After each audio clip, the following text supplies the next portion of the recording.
Second. And it's now, we're live. Hey guys, welcome to Movie Club Strikes Back. I'm Kiwi, your very sick host for today. So why I bleed my way into hosting this week, I have no idea. But before we talk about what we're going to be talking about, let's first see who we actually have joining us today on the Hangout. My name is Vaxorn. I talk garbage about movies and anime. When I'm not doing that, I'm either playing video games or talking naked at the camera. Next. I'm Chris. You can find me on YouTube at Easy Chair Reviews and occasionally on Twitter. Next. I'm Jared, Handsome Quacker. You'll see in my little thing down below. You can find me on Twitter, YouTube, Twitch. It's all the same. Next, Meta. My name is Meta, aka Meta Medicine. You can find me anywhere, Twitter, Instagram, YouTube, under Meta Medicine. I just posted a 10-minute long rant about 50 Shades of Grey, so that should be something to watch if you want to spend 10 minutes of your life just hating my face. I'm sorry, I spend like half of my day at the gym and then half of my day crying, so that's why I kind of look like shit right now, so I apologize, but I'm ready. I'm ready. Holy shit. Mwah. My name is Liam on these wee hangouts. I am also Servatorix everywhere on the internet. I do movie reviews and also talk naked at a camera as well. I will be misrepresenting Scotland tonight, so there we go. And yeah, it's going to be fun. I'm Jenny. I'm Took It Home to Jenny on YouTube and Took It Home to Jenny on Twitter, and I mostly do reviews and occasionally anime reviews, but I've been neglecting the internet, so I'm hoping to not neglect the internet. I'm uploading 2 videos right now, so if you want to see me look exactly like I do right now, then go to my channel in a couple of hours.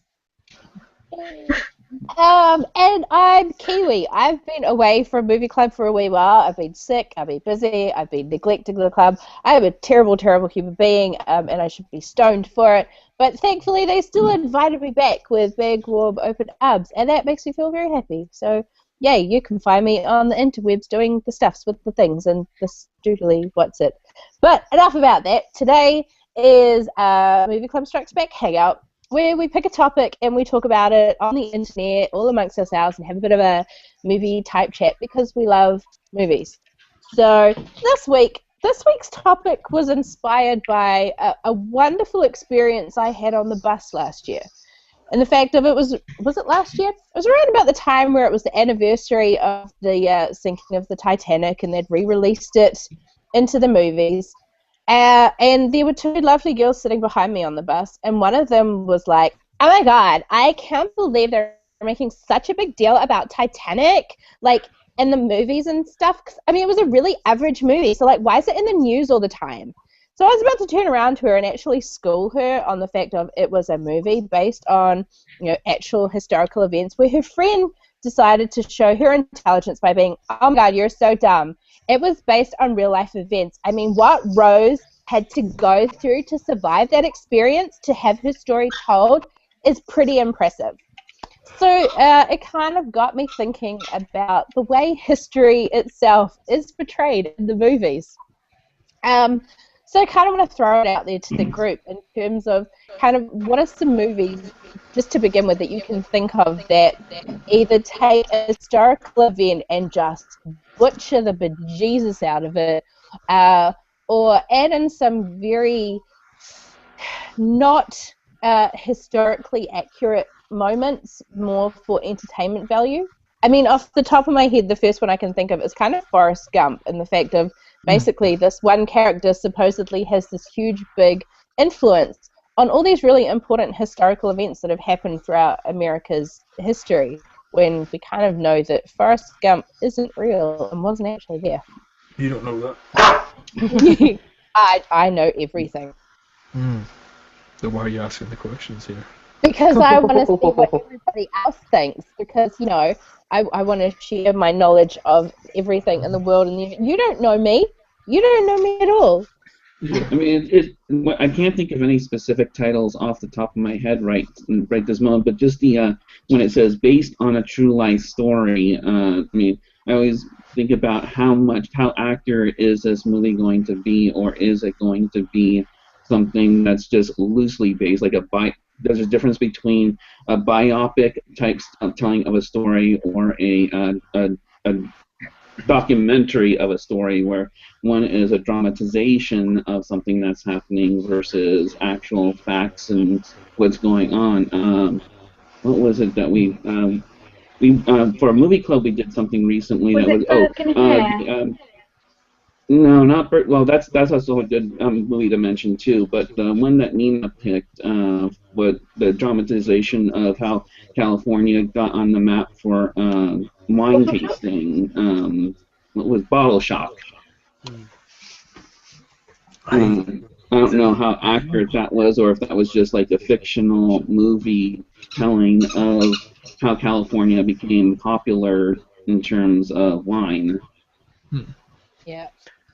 I have Well, not seen that film yet. I haven't Me either. Shows how I'm accurate sorry, it Neil. Yeah, is. Burke and Hare, like you had just mentioned, that was an awesome movie too. That was based on a true story back in those days when they were selling the corpses for scientific study. Now, whether they It's had a barrel rolling up and downstairs trying to actually get to be full, that's I think another thing.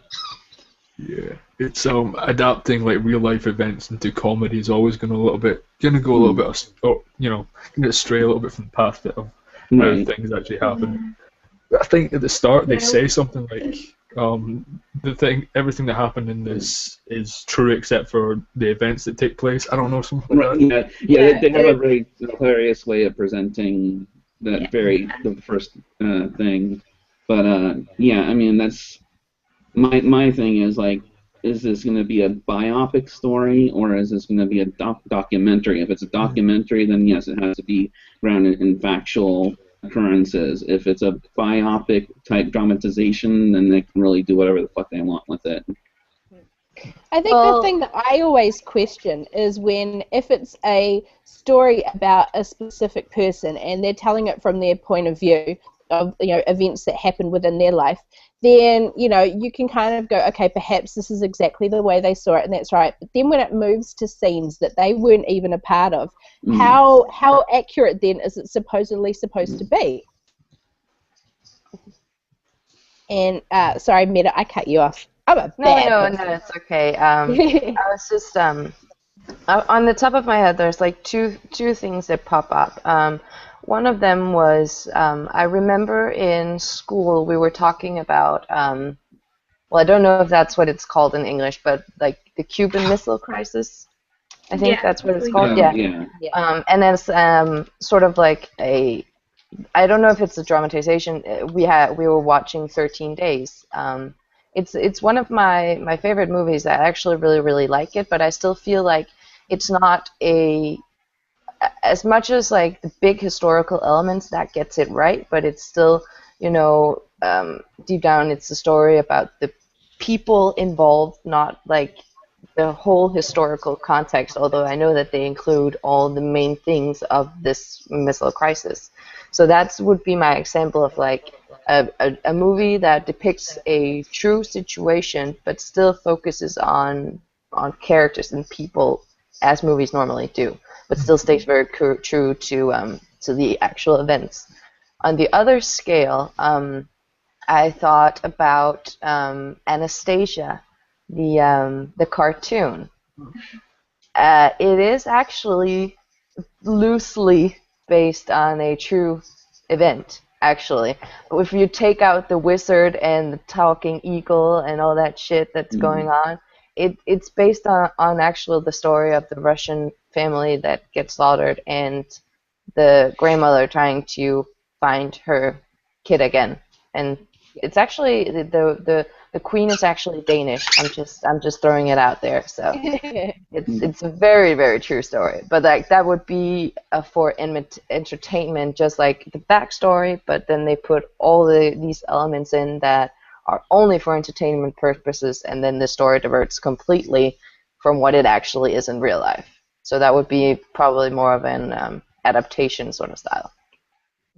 Yeah, but there's such like a huge scale when it comes to adaptations of historical events, because you can go with trying to get it as real as possible, real characters in the real time period, and then it goes to, for example, Burke and Hare, where it's real characters in a real situation, but the actual characterizations are not meant to be realistic. And then it goes to the next level, which is creative characters in a historical setting. So that's, when you can have, for example, Jane Austen, the characters themselves are not Fictional. really there, but the events are all accurate because it was written in the time. Same with Shakespeare. Like, the time is accurate, more or less, unless you're talking about, I don't know, Midsummer Night's Dream, where you're like, fairies. But the characters... Fairies aren't real? Fairies are real. Fairies are real. Fairies are totally real. I'm sorry. So is Santa. Oh my god, yes. I was about to say, if you're going to tell me Santa and the Easter Bunny aren't real, and I will tell you that I have seen them in movies, therefore they must truly exist. They must be real. Well, I've seen them on the YouTube, so if they're on the YouTube, they must be real. Oh yeah, they must be real. Sorry, I didn't mean to put you on. On the internet lies. I guess, the thing that I often wonder about, though, is that how much of a responsibility do movies, or should movies take, if they're planning on doing a movie that is based on a historical event, how much responsibility do they take on it being accurate? Or at what point can they go, you know what, fuck it, I want to take my artistic license and take my version of what I think happened hundreds of years ago and just be damned to anything else that was there. Well, the I'm problem looking is at there's you, always Inglorious Bastards. there's always going to be some people that are going to be like, oh, this is a true adaptation, this is what really happened. There are always going to be some very confused people out there that won't actually understand that there has been artistic liberties taken with that movie. And I mean, for me, I feel like when it comes to, for example, the Cuban Missile Crisis, the fact that you only talk about maybe one side or you manipulate something, that's a problem. But there will always be that problem considering if it's two sides, for example, of a war. One person or one side will always glamorize it in another way than the other side. So I feel like you can't not have that happen. That's like all throughout history, though. I mean, Yeah. winners write history. So the winners write history. Yeah, exactly. Yeah. Well, part of that, I think, goes to, and you look at Hollywood in general, it's an entertainment-based industry. They are there to tell a story, and make money off that story. So if you're looking at Hollywood to be a, responsible custodian of history, there's an issue there. So I don't necessarily think we need to hold Hollywood responsible for accurate history. But at the same time, they are representing a story that comes from, a historical perspective. So they can't. I think it's irresponsible to do whatever you want with it. But maybe at the end of it, it's just, however that storyteller represents his story. They can say, hey, look, this story is based on historical circumstances, but we took some liberties. And if they're honest about it, then okay, fine. But if they say, this. Hello? Oh no! froze up. He was saying And something. the interwebs. He was actually really, really good as well. Yeah. Wait, escape. Okay. I'm going to take this momentary lull just to throw out to our audience as well, because we do have people watching. If you have any questions that you want us to be answering in real time whilst we're doing the Hangout, be sure to throw them in either the YouTube comments or the Google Plus Hangout comments. We will get them, we will go through your questions, and we will answer them as they're there. But I don't know if Chris has been able to make it back. I don't know. Okay, well, while we wait for him to get back on, since we had been talking about war and the fact that, history is written by the winners, Liam, I kind of feel like you maybe had something you wanted to say about that. Nope, nothing at all. Yeah. Shut up, I know you Braveheart. do. They actually, Freedom! Scotsman is talking about Braveheart. Yeah. At the start of Braveheart, they actually say, they have Robert the Bruce say, that history is written by the victors, and that they kind of almost excuse the historical inaccuracies of the film by saying that, hey, this film's not going to follow history as you know it, but then again, is history as you know it really what happened? So it kind of excuses them from, well, it should, or they think it would excuse them from historical inaccuracies like the way the battles played out and the face painting, but yeah. I don't know. I do kind of feel like that, especially with the further back in history you go, and the fact of we're kind of in an age now where we have the ability to record sort of our history as we're making it better than any other generation ever has beforehand in life, and I feel like I'm massively freezing up now, which is a worry. Oh, good gracious. But because of that, you know, the further back in history you go, the less reliable your source material is becoming from. So you really are getting, there's kind of what side A says that happens, what side B says that happens, and somewhere in the middle is probably the truth, but no one's really bothered to record that properly. So it's kind of, the further back you go, the less accurate you're going to be on those historical events. Yeah. Is it just me, or is everyone freezing up? Maybe. I don't know. I just did a little bit of looking on, like, I think it was IMDb. I guess Jaws was loosely based on shark attacks that have happened in the past, and I guess they over-sensationalized it into a horror movie about sharks attacking people. So, I mean, that could be like the flip side of sensationalizing an incident that may have happened in the past. One of the interesting adaptations that I've come across recently is The Eagle of the Ninth is a children's book which was written by, I think, someone who lives in England. I think she might live in Bath. Based on, in a Roman ruin, she found it was like a eagle statue about this big. It was wooden, obviously disintegrated in time, and so she wrote a fantasy story set in Roman England about a soldier and his slave going on an adventure, and it's all about camaraderie and trying to go over the wall to retrieve. He lost the Eagle of the Ninth Standard, which is the eagle, and he has to go over the Hadrian's Wall to reclaim his honor and his family's honor by getting this eagle back. And at the end of the book, he finds the eagle and it's been destroyed. And but the whole thing is he's moved on. He's had his hero's journey. It doesn't matter that he didn't manage to get the eagle back. He gained his honor back through other means, while the adaptation into film was made post-Iraq by an American company. So the adaptation very much focuses not so much on the hero's journey and the I've gained my honor back through other things, because in the film they find the eagle and it's perfect and they bring it back and have a procession through Rome, and it's a fantastic hero's moment, and it's got a lot of American political post-war influences. So it's really interesting to see adaptations that have come out and how they've got translated depending on the time it gets brought. Sorry, I just wanted to bring that up. So it's historical events that are interpreted by current events. Is that the one with Channing Tatum and Jamie Bell in it? Yeah, it is. Yeah. I remember Scottish folk were not portrayed all that well in that one. When are they ever portrayed well? Braveheart, that's just completely And that's all you have. That's all you have.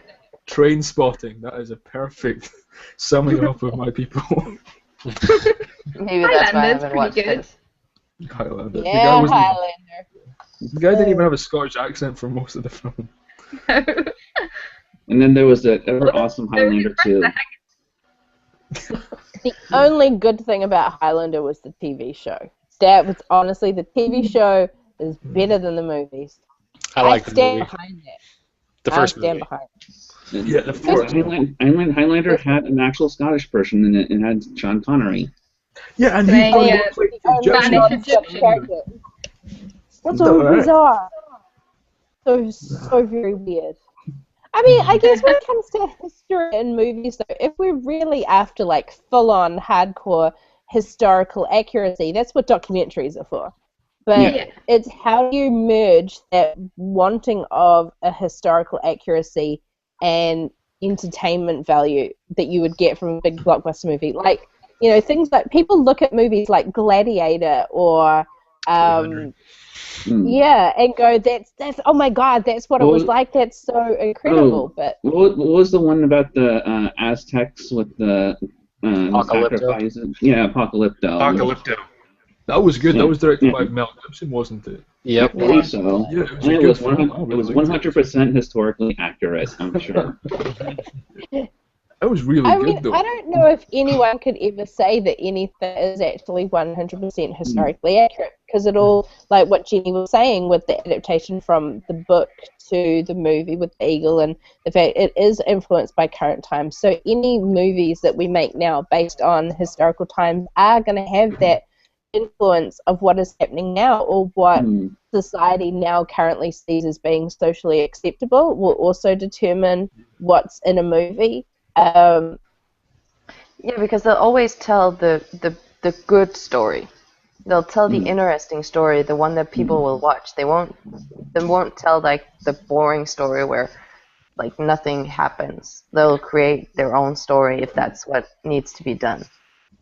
Yeah. Yeah. You've Yeah. got to have a character having conflict and progressing, and the truth is 99.9% of the population ever has had a boring existence. Mm. More or less, they've had their own little things, but it wouldn't be entertaining on screen. So the 1,000 million peasants that spend their life working with their family and then had another family and worked some more wouldn't really make a very interesting film unless you added a lot more conflict or some mysticism. Yet things like Big Brother are a thing where we watch people just sleeping. Yeah. Right. Especially if you have the 24/7 feed, then you can see them at any time of the day in their little house. Yeah. It does really make you wonder what society has come to if we consider that to be like really good entertainment. It's like, God, how far down have we sunk in society? I can't sleep. It's 1 in the morning. When I just go on to BigBrother.com and see who's actually up, or watch them sleeping in their beds. I can't sleep, so let's watch someone else do it. Yeah. Maybe that Yeah. would make me sleep. To bring it, like, speaking of entertainment, I want to bring it back to Gladiator, and that whole world. They kind of did it in a way where they didn't specifically center the film around a specific event in time. They sent, like many of the films that you guys have mentioned as well, they've set it in a time zone. Mm-hmm. So, and they've generated fictional characters from that. So I think that's a good way of avoiding historical inaccuracy. Mm. Well, some people can pull it off. Like Band of Brothers, I think, did a really good job. I mean, from what I've read about those guys in the 82nd Airborne, that's the most 101st. historically accurate one there is for a World War II film. 101st Airborne, not the 82nd. Was that? Are you sure? I thought it was the 82nd. No, Band of Brothers was 101st. Oh, okay. Well, either way, I still think that one's probably one of the more accurate World War II or at least movies, because it's a miniseries. So I felt like they could really expand on it at least. Where Saving Private Ryan is just, it's set in World War II. Let's just make some characters up and throw them in there and put them on D-Day, and then let it play out from there. So I mean, there's two different ways of doing it, but I think at least Band of Brothers really follow the characters, the real characters, where they take Saving Private Ryan, they just kind of throw them into the situation, and be like, okay, this is probably what happened, and here's a bunch of make-believe people that weren't actually there, I guess. Yeah, I think what you're looking at there is the actual source material they use, because Band of Brothers was based off a book, Band of Brothers, written by a historian, and then they just turned that into a miniseries. So if you get something like that, like there's a series of movies made for TV movies from England, the Sharp series, the Richard Sharp series, which are based on a book. And again, even the books are written for entertainment value, but the author is very historically accurate. So the series comes off as pretty historically accurate. Now he confesses that he's made stuff up, because he's telling a narrative. So I think it goes back to that whole responsibility. But you look at where the source material comes from. If it's based off of something that a historian wrote, then it's probably going to be a little more accurate, as opposed to some Hollywood screenwriter who's pulling stuff out of the air. That's kind of why I like Spielberg and Tom Hanks, because they know World War II. They study it like all the time. So anytime those two get together, they do a really good job. Sorry, Jenny, I didn't mean to cut you off. No, it's okay. I don't mind. I just wanted any excuse to talk about Austen. The adaptation. I really like the fact that there was the difference between the adaptations of Pride and Prejudice is that the Jennifer L version goes with the classic specific time set that Jane Austen would have written the book in terms of costume design, while the Keira Knightley version, the director took some liberties because he liked the fashion better 20 years before Jane Austen would have written the book. So all the fashion in the Keira Knightley version is a different generation's worth of fashion, so that all the characters have got waist outfits rather than A-line, apart from Caroline Bingley, who's wearing the A-line as the height of fashion. And it's a really, I like the fact that the director took liberties, but was still historically accurate in its own way, other than the fact that if Keira Knightley was alive in that sort of period, she probably would have been too underweight to be considered a ridiculously attractive young lady, according to the standard of the time. But other than that, I like the fact that they can take liberties but still remain historically accurate in their own way. Sorry, rambling. I guess it comes down to,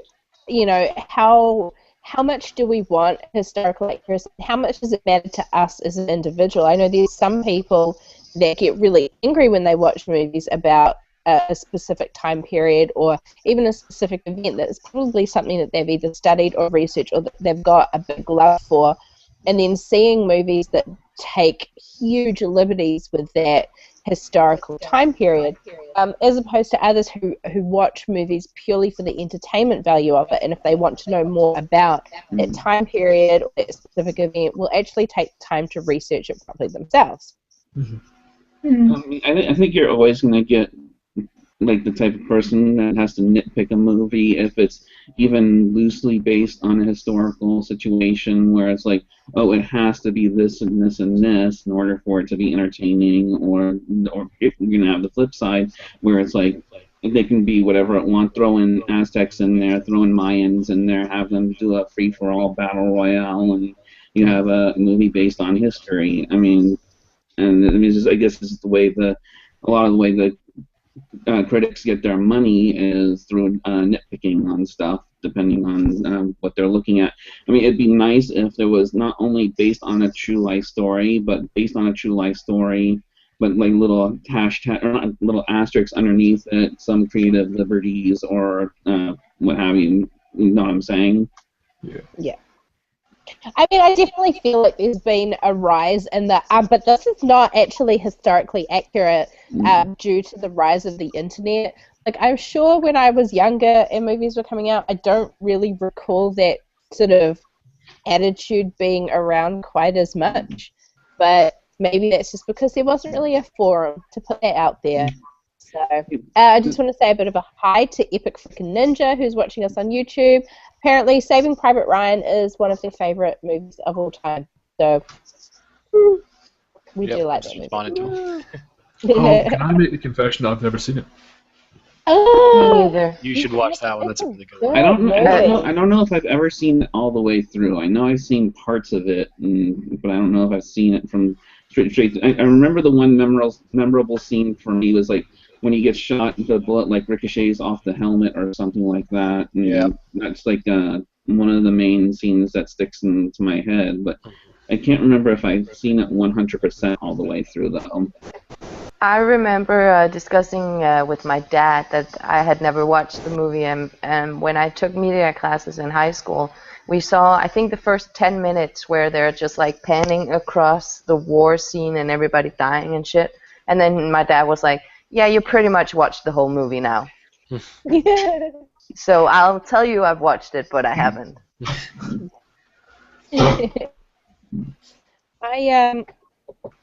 Sorry, I'm just coughing again.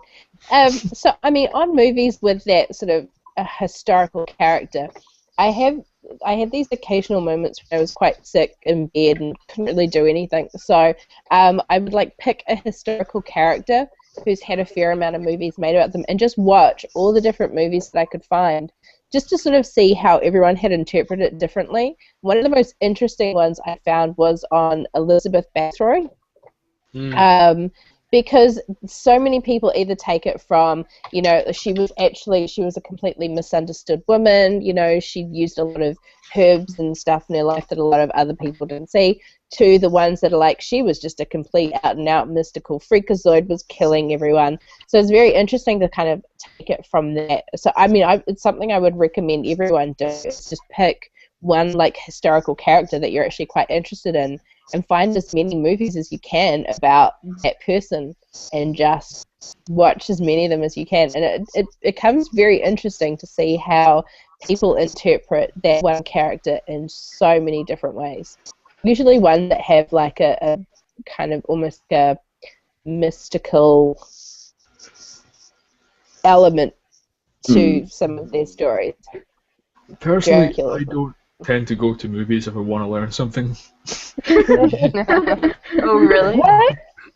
Because it's purely adaptation. It's not even just someone was around at the time and wrote this poem about it. It's, you know, someone's making a movie about a poem that was written by a guy. It's, you know, I don't know. I'll go online on Wikipedia. But I thought Excalibur was a 100% retelling of the Middle Ages. Man, King Arthur in general. Oof. I have an interesting thought that, in a weird way, Game of Thrones is a surprisingly accurate interpretation of medieval life. Even though it is pure fantasy, you know, none of the characters existed, none of the world existed, but the perspective and the way that it jumps between all these characters and looks at multiple classes and looks at perhaps a very cynical, dark perspective on perhaps the treatment of women and the treatment of people in other races and slave trade and stuff like that. Even though it is high fantasy, there is a lot of connections to genuine historical incidents. Like there is, I can't remember exactly which king, but there is a dwarf king, and there is a real life Khal Drogo and a real life Daenerys equivalent. I can't remember where I read that, but there is. If you look at historical characters, you can, throughout the ages, find very close equivalents to these characters that are coming out. Like, I think Genghis Khan's wife was a 14-year-old girl who really helped him conquer lands. I could be spewing absolute gibberish on that particular fact, but I have read, like, you can go through and find characters that are very, very equal and events that happen in a very similar way. The review on the back of the Game of Thrones book is a combination of Roman life and War of the Roses. Yep. And that's a very interesting perspective. The whole like Baratheon thing with, you know, whether or not Joffrey should have actually been on the throne or if it should have gone to Stannis, and the fact of these families were fighting it amongst themselves is very, very influenced all from the War of the Roses and that whole time period. So he took a lot of influence from that when he was creating the realm of Westeros. So it's really interesting, and that's what I love so much about history. The fact you can either look at it in terms of we're either going to make a historical movie that's going to be accurate, or we're going to take all of this rich history that we as a culture and a society have already experienced and put a spin on that in a fantastical realm, and use what we know from the history to make a world that becomes a lot more believable when you're looking at it in terms of movies. I've just popped into my head right now. Source had us watch Cleopatra. That's supposed to be based on a particular time frame of how she came to power and whatnot. I don't know how historically accurate it was. I mean, it was definitely there for entertainment value, though.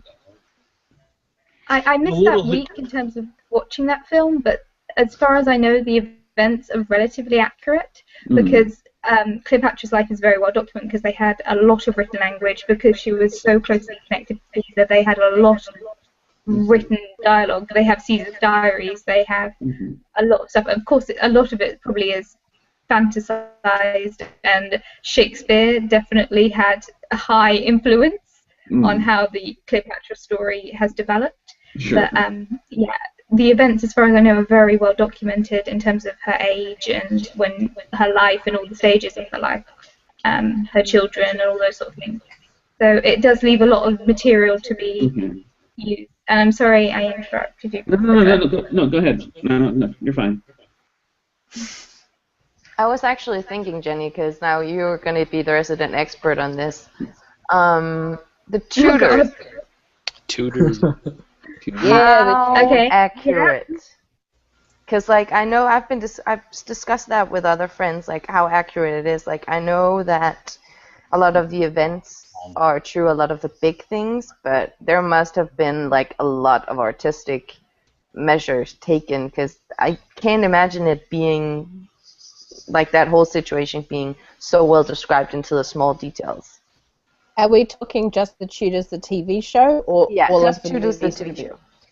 I mean, Well, one of the biggest things I could think of right off the bat with the TV show that was wrong was the fact that in the TV show he only had one sister and he actually had two, but they combined them together because they didn't want to confuse the fact that one of his sisters' names was Mary and didn't want to confuse it with the fact that he had his daughter Mary, which was kind of weird that they did that considering that further along down the line when James from Scotland took the throne after Elizabeth died, it came from the line from his sister that was completely just removed from the Tudors TV storyline. So they took a big artistic liberty there, and they even said themselves the reason why they did it was because it would confuse people with too many people with the same name.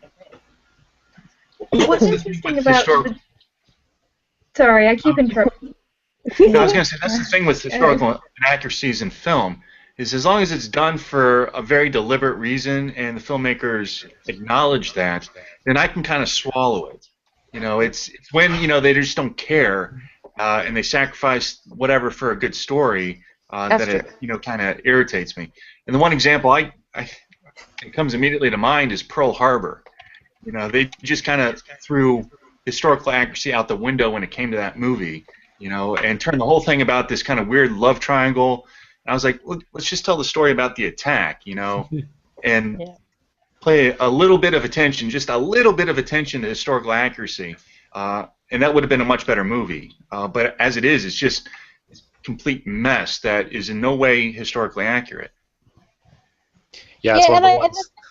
Go ahead. It is. It's really frustrating with that. Like, I'm not even American, and yet even I still felt quite strongly about that going, I mean, seriously, dude, if they had have bothered to research, you could have imagined that they would have found a story very similar to that someone would have gone through in their real life in Pearl Harbor about that, and so the story would have been out there.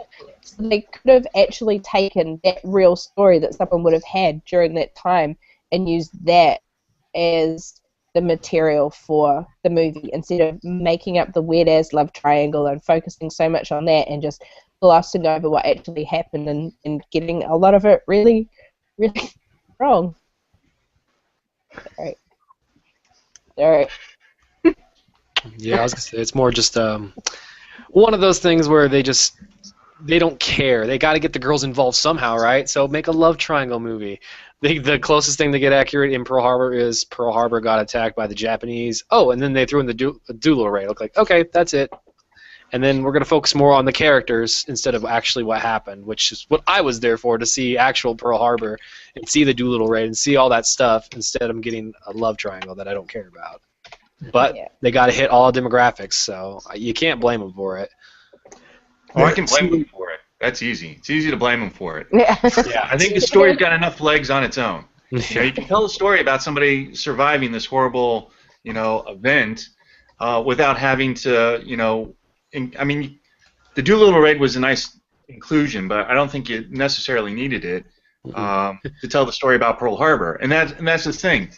If you're going to be accurate to the story you want to tell, then tell that story and don't invent something else, particularly when it's a historical story. As I say, yeah, they did the Doolittle Raid to kill off one of the dudes, so she had to go back to the other dude. That's the only reason they pretty much had it, I think, is just to kill one of the dudes off.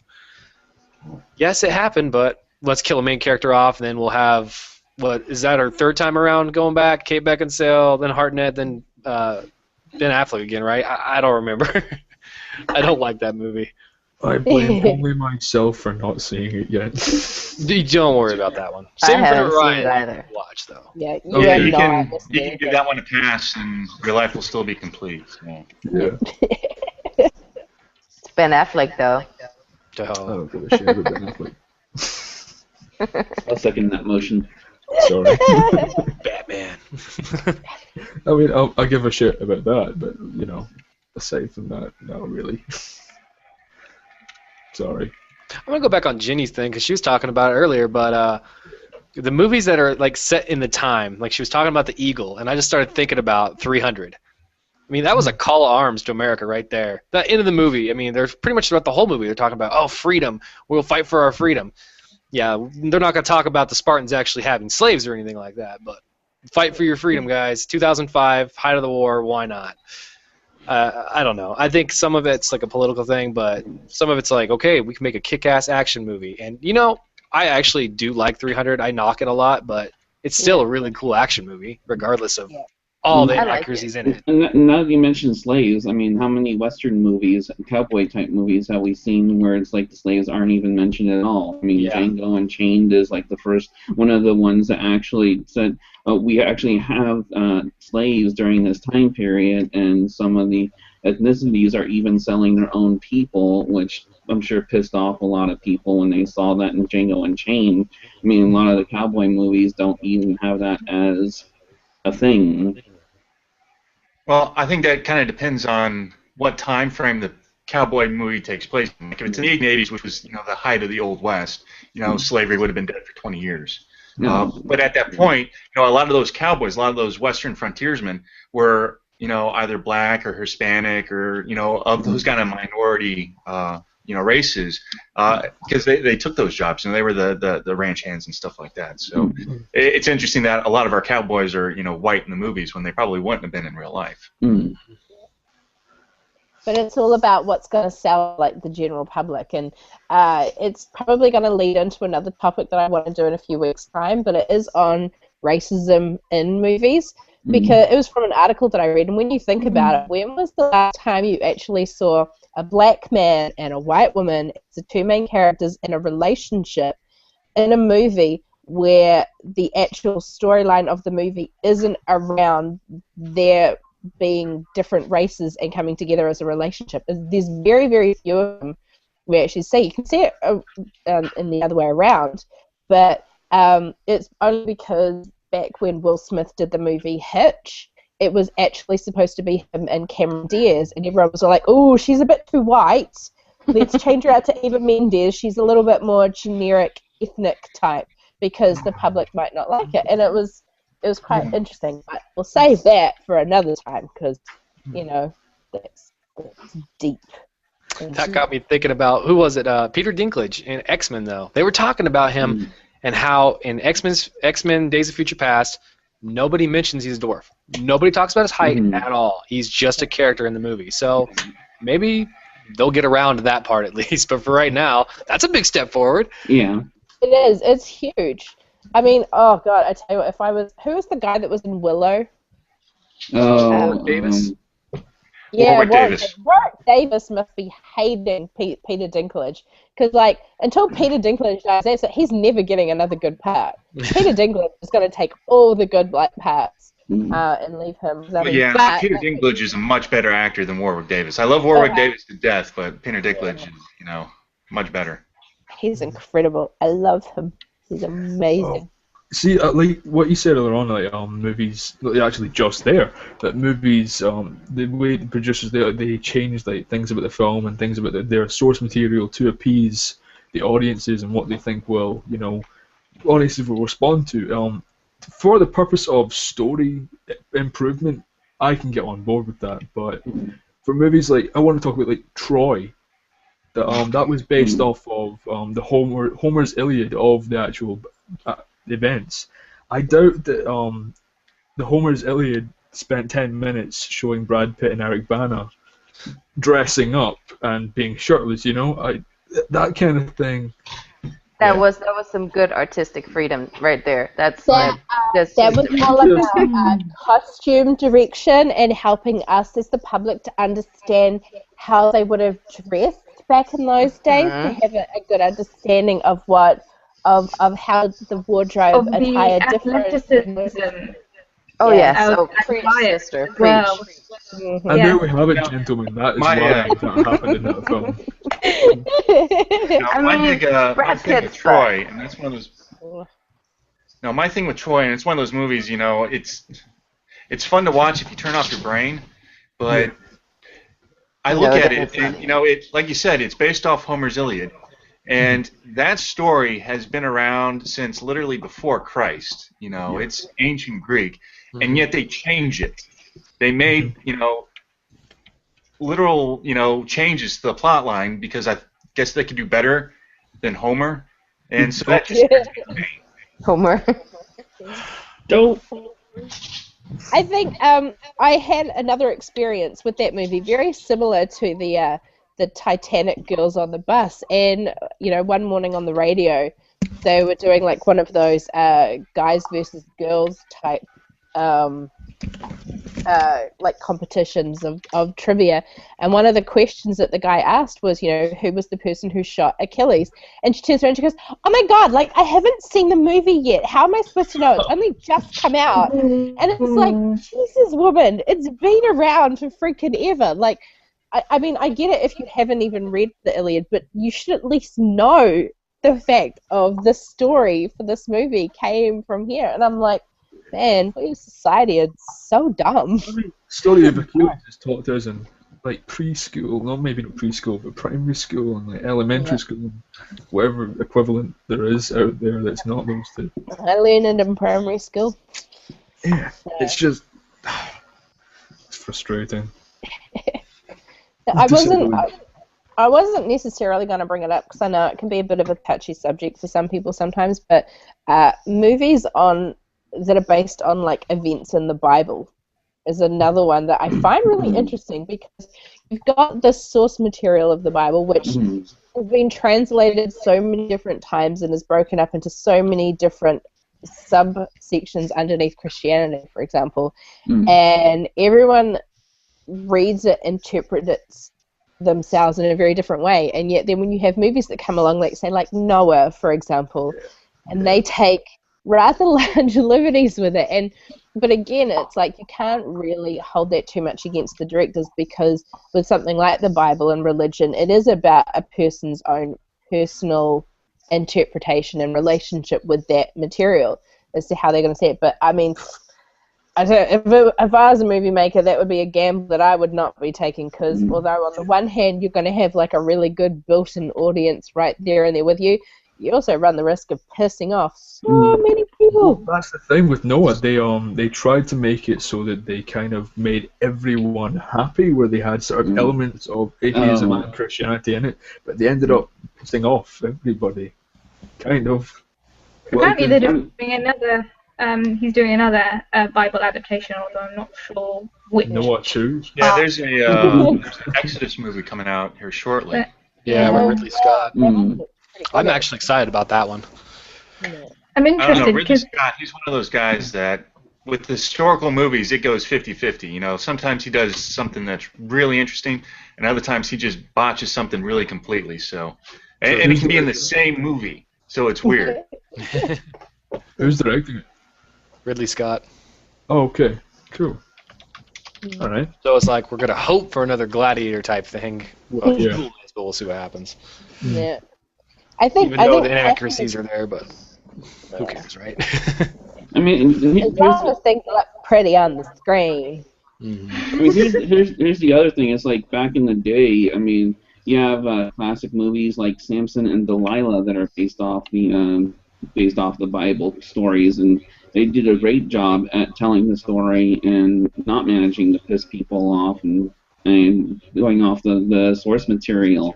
I mean, that's like one of my favorite movies of that time period. But yeah, just in general, I mean, I don't think you have to necessarily make everything like a neutral religion or remove religious references for it to be an entertaining movie. again, it goes, I think, to the filmmakers and where they're standing. I mean, if they approach it from a position of respect, realizing that you're talking about something that people put a lot of belief into, and then, again, craft their story from that perspective. Whether they want to, inject a lot of the mythology of the religion into it or not, at least if they approach it with an aspect that they're not carrying somebody's belief system, then I think it's going to do well. But if they go into it with the respect, or from the aspect of they're just going to, trash somebody's, again, what they hold as a religious belief, then it's going to piss everybody off. Right. So I just want to come back to something, just because of one of the questions that we've been asked in YouTube, and I know we have kind of touched on this a wee bit, but how do we feel Forrest Gump keeps with the history, or like other comedy programs that are set in the past? And I know we specifically mentioned Forrest Gump before, and the fact of almost one of the big things they used as selling point of the movie was the fact of, look at this one person who's supposedly had this big influence on all these historical, elements. I mean, do they take those liberties, or at least with this movie specifically, they take the liberties almost too far and exaggerate the situation? Like, I find that I think a lot more cynically about Forrest Gump now if I watch it back than when I first watched it, and I was all like, oh my god, that's so cute. And now it's just I just keep thinking with Forrest about, Gump, the way I look at it. You go, Chris. and then Meta jumping right after. All right. The way I look at Forrest Gump is that's not a historical story. I mean, the story really is about Forrest Gump and his kind of journey. So they're not trying to tell the story of the United States from 1950 to 1990.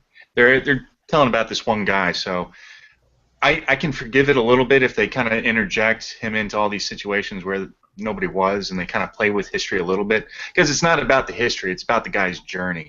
So for me, that's a little more forgivable. Maybe that's just me, but that's my standpoint on it.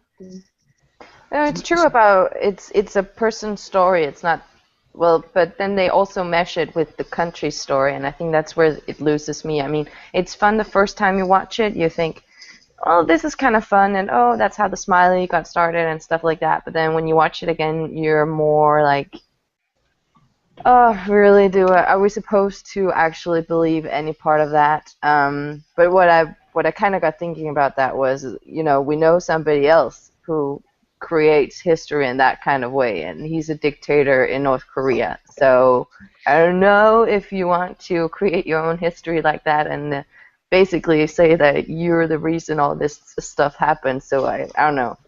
That was just what got me thinking, like, about him inserting himself in all those important decisions and moments that other people do that too. What you just said there kind of reminded me of one or two movies that have come out recently which have commentary on today's or just very brief recent histories. The events that went on, like Red Dawn and Red Dawn specifically. They kind of, both of those films it's really the same story, but they've both been altered to sort of incorporate the events going on at the time. Like back then it was Russians invading America, and now it's North Koreans invading America, and they're incorporating Kim Jong-un and all that kind of conflict in it. Yeah, but they changed that. I don't know if you saw that, but originally the way they filmed the remake of Red Dawn, it was the Chinese who invaded America. Right. But the studio was afraid they'd lose the Chinese market, so they rewrote the entire thing, reshot certain aspects, and CGI'd out all the Chinese portions and changed it to North Korean so they could, market it to the Chinese theaters. Really? Because it was never going to be shown. Can't make fun of China; they get pissed.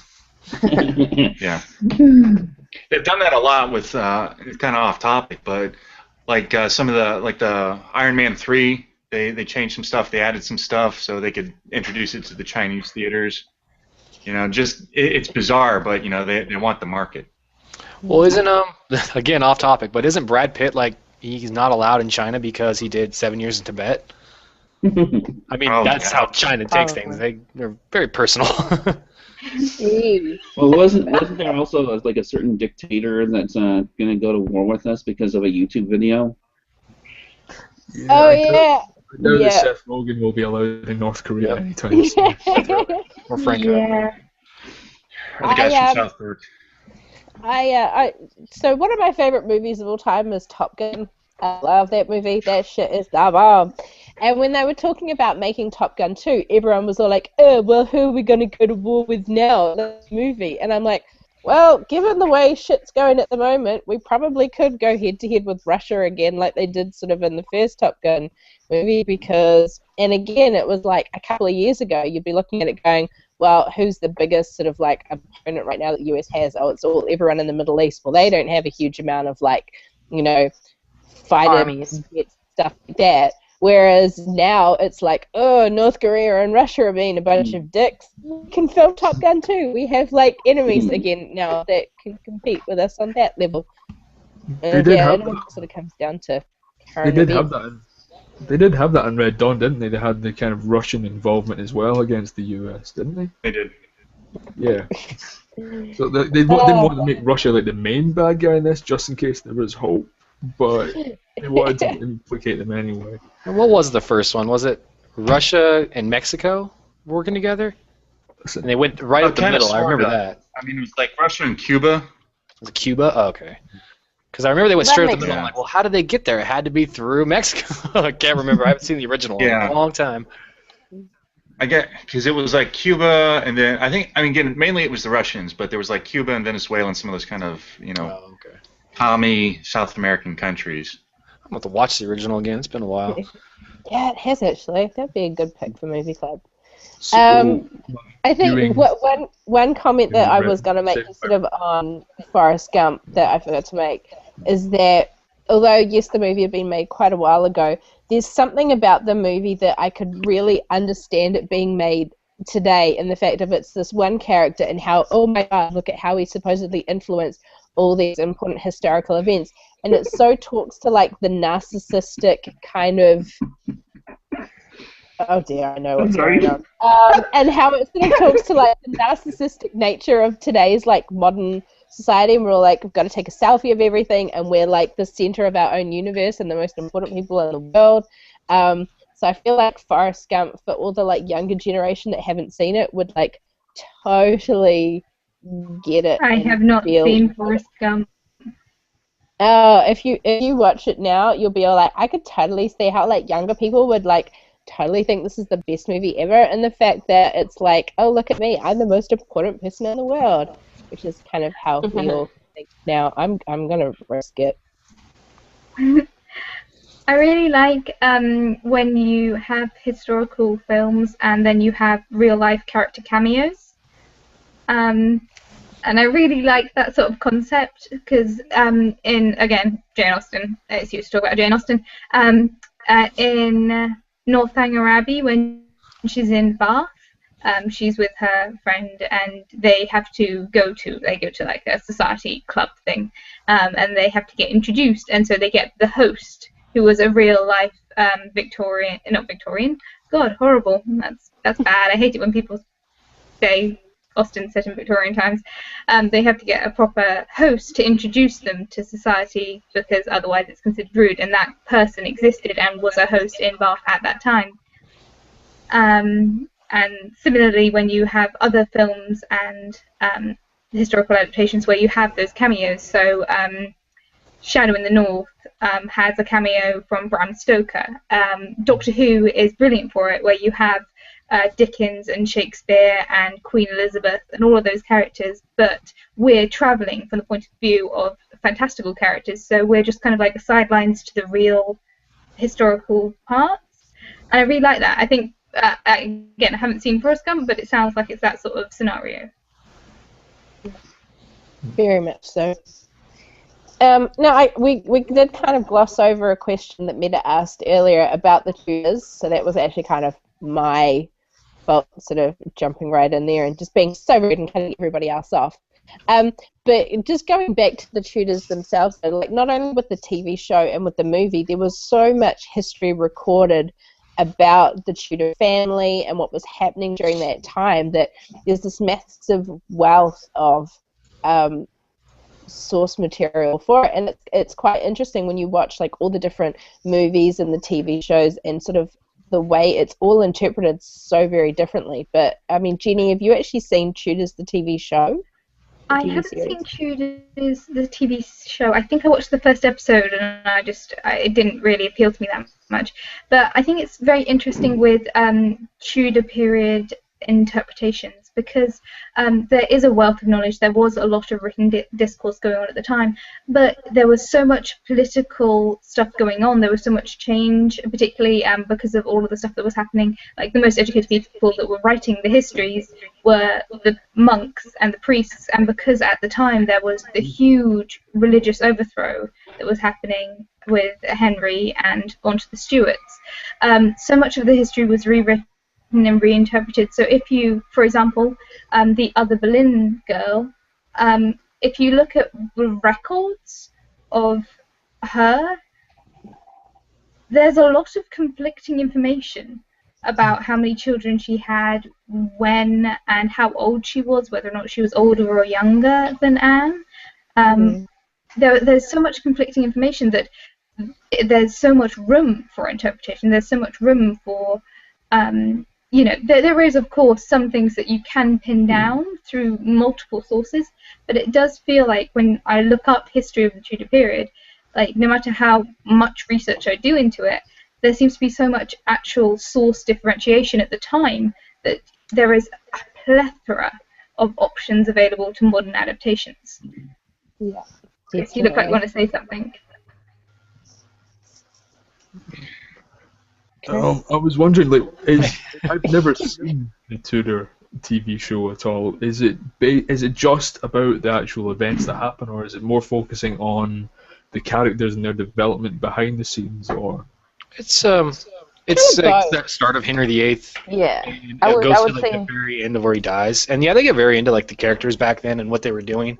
Like the first season, I know it focuses on him and his unhappy marriage, and then along comes a girl, and then at the very, very end, it's him on his last bit, and he's trying to make his legacy live on, and he's getting the painting done he's famous for.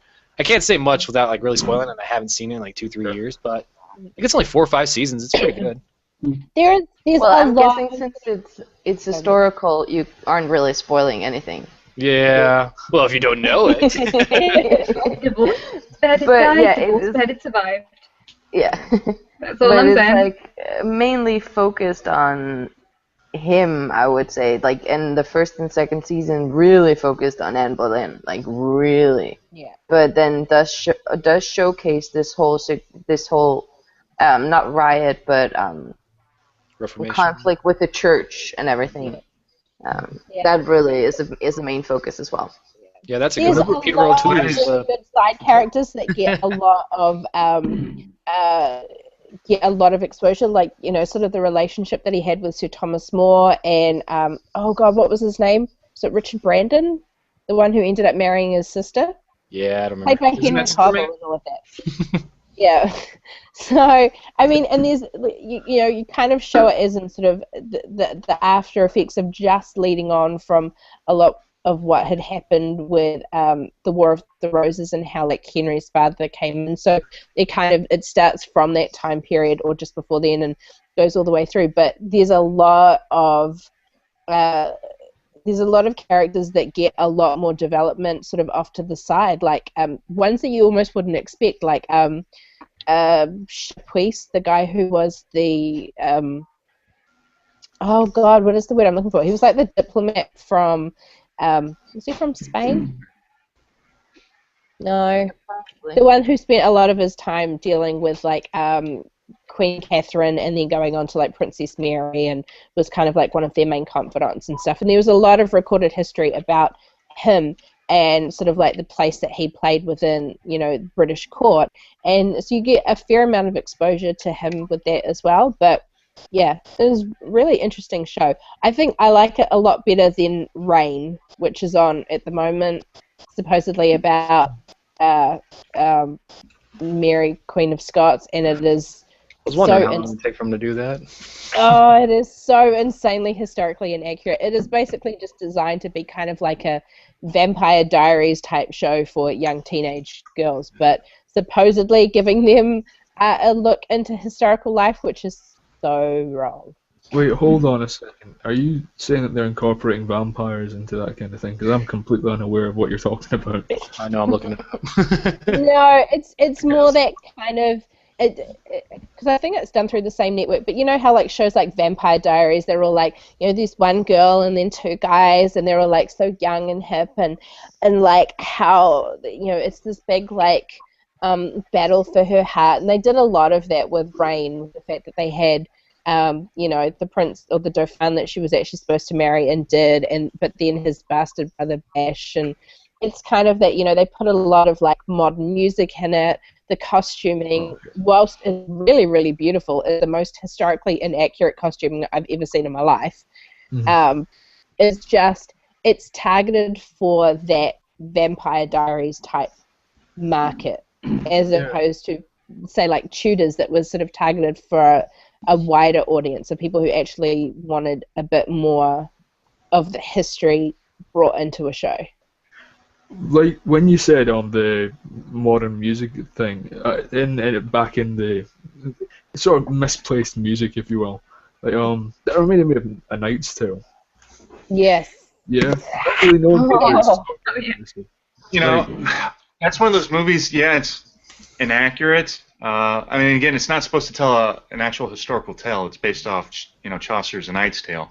But I read something about from the director why they did that, and the reason was because that's how the music would have felt to those people at the time. It would have felt like rock and roll. So yeah, it's weird to see him dancing around to David Bowie, but I think that's true. It would have felt like David Bowie to them at the time. So when it's done like that, it's done specifically for a certain reason, I can kind of forgive it. Yeah, well, that's why I found. I know a lot of people hated Baz Luhrmann's. Well, both of Baz Luhrmann. In fact, most of Baz Luhrmann's historical films. So, Romeo and Juliet is an interesting interpretation of that story, and I enjoy it. Moulin Rouge, obviously, music is not historically accurate, but it does capture the feel that would have been to the people at the time. It would have been a very exciting, colourful, insane place to be.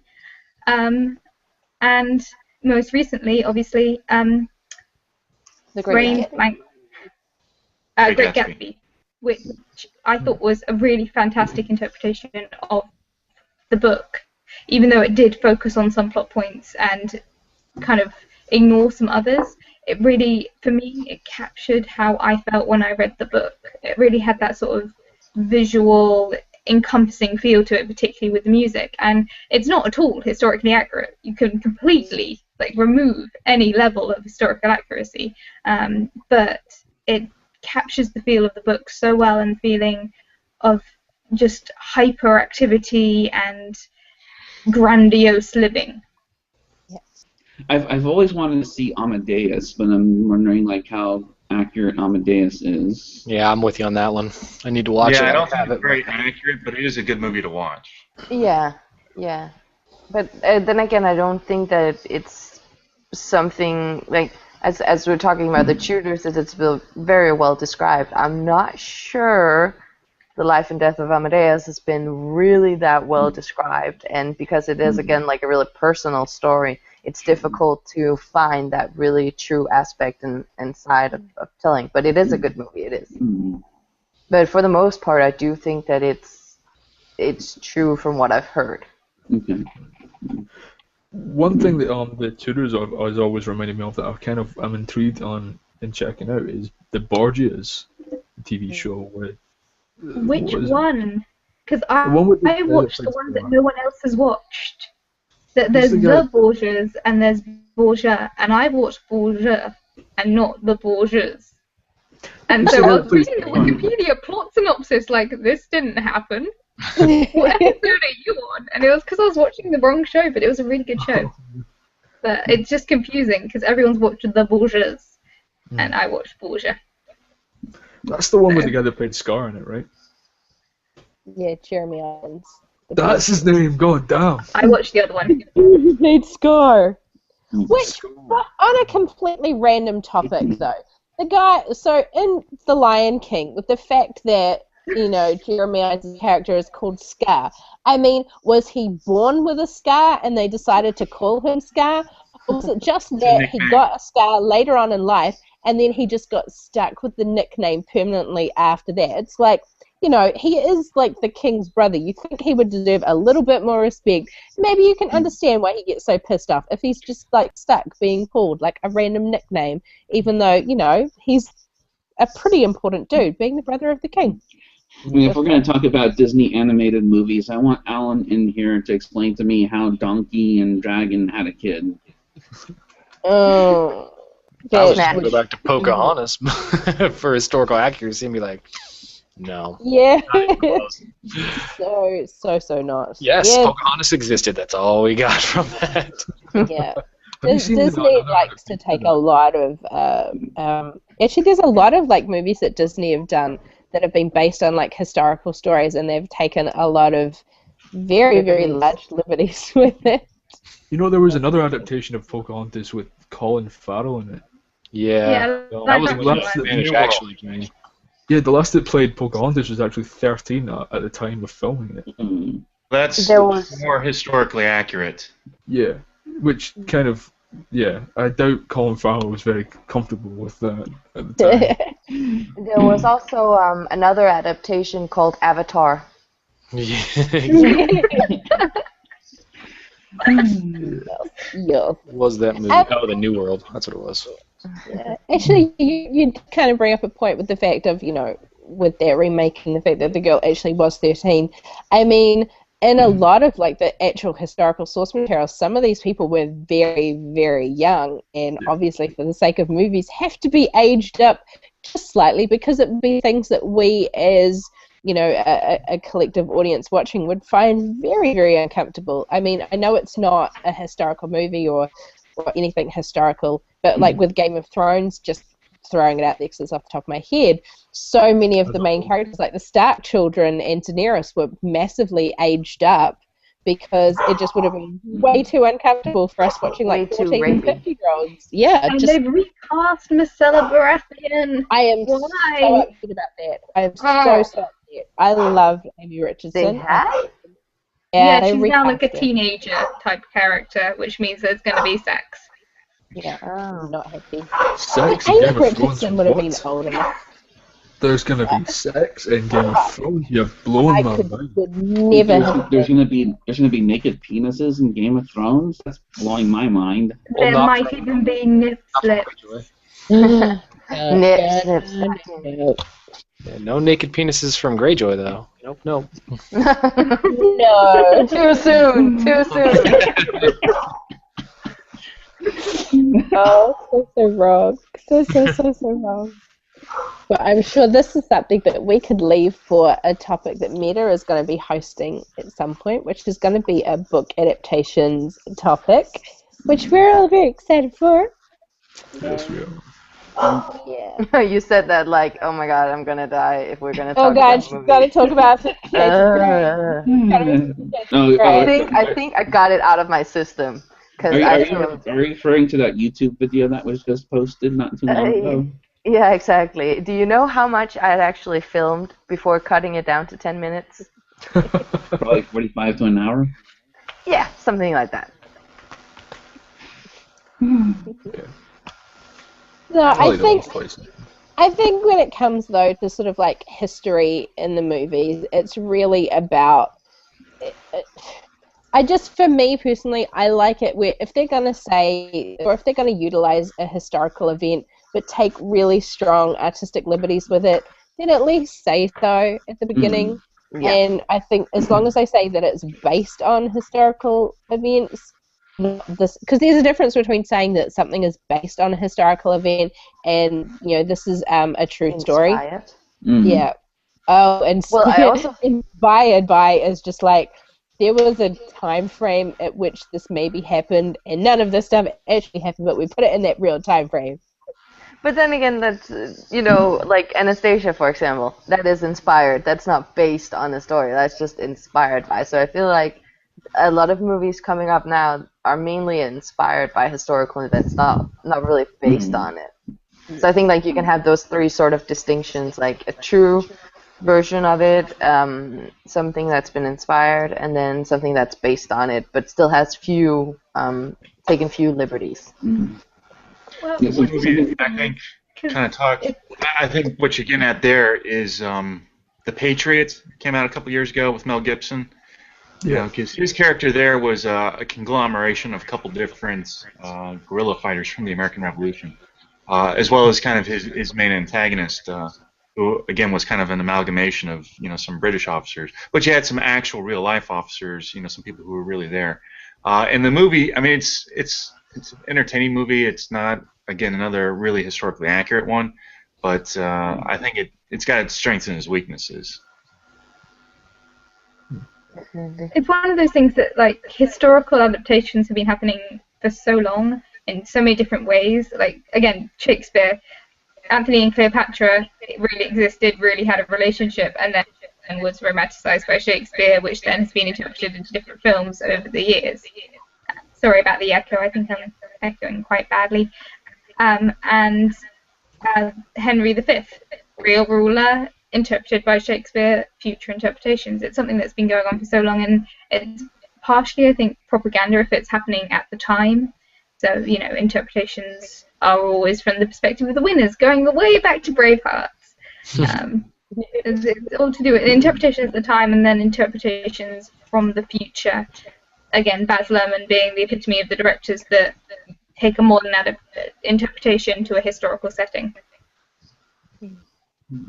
Yeah, I'm quite a fan of sort of like the Baz Luhrmann and sort of style and like what they did with Knight's Tale and the fact of yes, it was this kind of historically time frame. We're going to throw a lot of very modern twists into it, and it is kind of what they're doing with shows like Rain.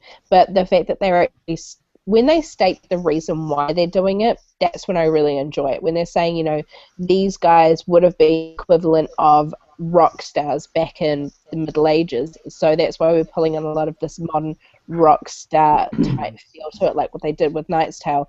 It's when they give you that reasoning why, that's when it becomes a lot more palatable and easier to sort of take. When they're just saying this is what happened back in those days, but then none of it actually fits together, that's when it becomes kind of annoying and frustrating, and when stupid people start believing that stuff. I still can't get that out of my head that the girls are like, oh my god, like seriously, Titanic was real. I mean, what Rose and Jack went through was so traumatic, and the fact that she survived all of that to tell her story is incredible. Well, with the reality aspect, we kind of have to go. I think Jenny made a good point earlier, where it's you got to look at the perspective of who's telling the story, and a lot of history. That's the further back you go, the narrower that perspective gets. I mean, we've got a lot of material about, from the Renaissance upward, because people were not only just writing stuff, but printing it, and that survived a little bit more. Whereas stuff that goes further back into like the Dark Ages. And beyond, it gets a little harder. I mean, the Romans wrote everything down, which is why we know a lot about the Roman Empire. And the Greeks wrote a lot down, but it was all from Athens' perspective. So a lot of what we know about ancient Greek is actually Athens-specific. So again, you got to look at who's telling the story, where we're getting that information from, and what their perspective is, which is a problem historians have, so it's no doubt a problem that Hollywood has. Yeah, because I doubt Hollywood is doing quite the same stringent amount of research that actual historians are. Yay. But I think overall we had a pretty good topic, and I think we did pretty well. We actually stayed reasonably well on topic today, which is quite rare for us. So thank you all for indulging me on my weird, slightly odd topic today. The fact of okay, apparently an hour and a half is about as long as like my medication lasts for, because now I'm just like, what do I do now? Oh man, I'm such a man. You've done a great job. You've done wonderful. Especially sick. You're also sick, so Yeah. I'm still very, very sick at the moment. It was so good to be back with all of you guys talking about movies.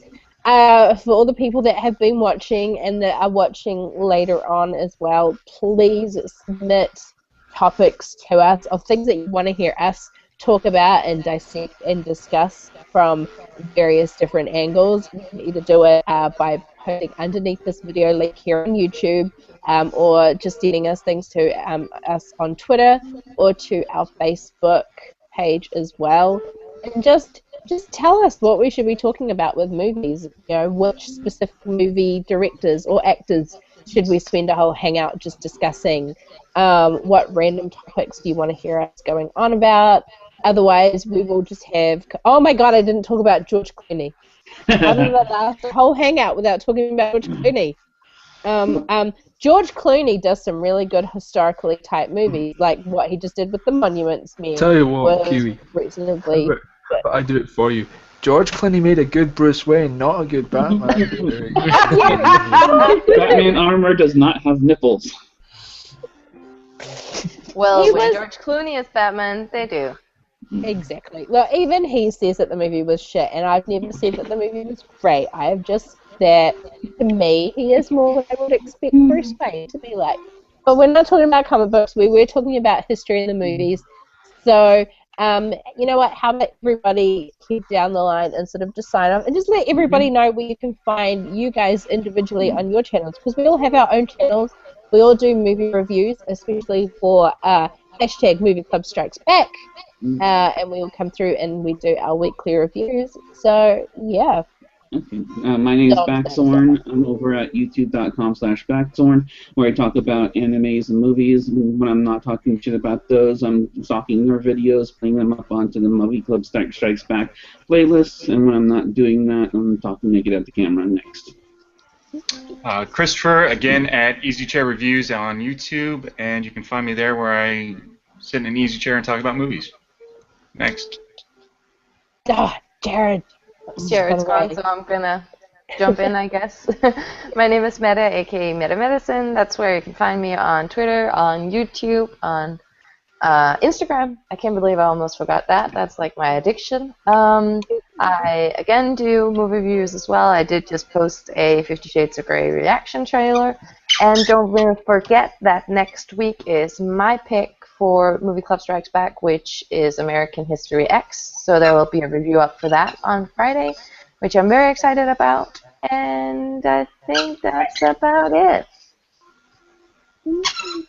Real quick, I just want to touch on one thing I forgot to on my close. August 8th and August 10th, there's going to be a 24-hour Twitch stream of one of our own, Kolar Moshik. She'll be doing a charity for Drops of Love during this particular time frame. So everyone wants to go ahead and check that out and give her as much support. She'll be streaming Cards Against Humanity. I'll try to be in there occasionally, and a couple other people may or may not show up. But I just wanted to toss that out there real quick because I didn't want to forget. Sorry about that. No worries. Jared, do you want to go? Sure, why not? What's up, guys? Jared, here for the past hour and a half with you. You got to hear me talk about movies a little bit, but you can find me at Handsome Quacker on Twitter, YouTube, and Twitch are my main three I really go to. And if you guys haven't seen the awesome movie Rush, which is kind of on topic with history, watch it. I just got done watching it again. I'm done. Had to throw a plug. I don't. Okay, maybe I'll talk to you about Rush later. I am Liam, the token Scotsman of Movie Club. You can find me at Servatorix everywhere on the internet. I do daft stuff everywhere, such as naked vlogs, movie reviews, occasional other vlogs, whatever takes my fancy. Yeah, thanks for hanging out with us. I'm Jenny. I mostly do reviews. I occasionally do anime reviews, and I even more occasionally do other videos, which are vloggy type things. And I'm at Took It Home to Jenny, and I mostly talk to these guys on Twitter, so it's not a very interesting thing to be following, but if you want to watch me talk to everyone else, feel free to follow and subscribe and all those things. Everyone's awesome, and subscribe to Movie Club Strikes Back. And I was Kiwi, host of the show this week. We sort of rotate through a group of us as to who's going to be hosting and moderating each week. So some people are less sick and less addle-brained than I am. So be sure to tune into other weeks when other people are running the show. Also, don't forget to go and check out our channel, which is Movie Club Strikes Back on the old YouTube, because we have some really good movie picks coming up in the coming weeks from some celebrity guests. A lot of YouTube famous stars, people that we love, people that we follow, people that we've done movie clubs with in the Thank past. you, Kiwi. So, yes, you're very, very famous, Liam. Thank you. I did stop and ask for your photo, so that makes you famous. But yes, so be sure to go and check out on the channel. We'd love to have you guys join in with us because it is a collaborative channel. So obviously not everyone can be on the Hangout. We kind of keep it sort of reasonably small, but that doesn't mean that you can't take part. So every week we post up a new weekly movie pick. So join us and do a review of the movie and post it up onto your YouTube channel with either hashtag Movie Club Strikes Back or hashtag MCSB.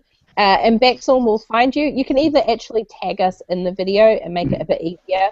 We'll put you into our weekly playlists. So then that way you can take part. You can also let us know questions that you've got for us and we will answer them live while we're doing our Hangouts. But I think that's pretty much us for the week. Yeah, talking about history and how it's portrayed in the movies. But join us next week and we'll have a different topic. But that is us. So, yeah. Bye, guys. Bye. Bye.